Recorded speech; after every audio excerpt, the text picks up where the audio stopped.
13-week medical school. Another group of medical researchers has just determined that a high-fat diet is not linked to a high risk for cancer. I never know who to believe. Still, if I get sick, I'm happy I can be sick at this time in history. I've been reading about the history of medicine, and we don't know how good we have it. For example, the first physician was known as Imhotep. I think that's how you pronounce it. He lived in Egypt around 2725 BC. The problem was he was also an army officer, a pyramid builder, and an astrologer. I don't know about you, but I prefer a specialist.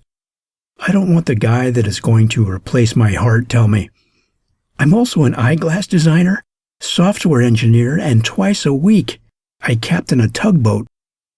But at least Imhotep had medical skills. In ancient Rome, anybody could call themselves a doctor. You just declared it so. Hey, last week I was laying bricks on an aqueduct, but I took some career counseling, and as of today, I'm a doctor. In pioneer days, you might actually be the doctor.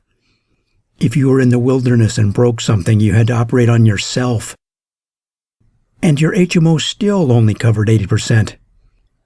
It wasn't much better during the Civil War.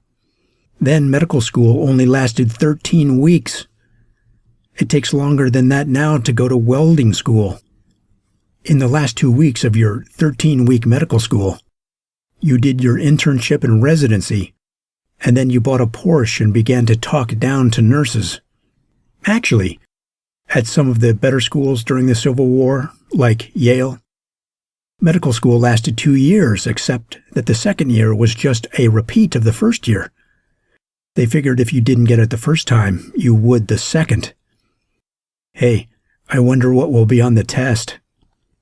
The same thing as last year, Einstein? Experience was not needed. Most Civil War doctors had never treated a gunshot wound or done surgery before the war.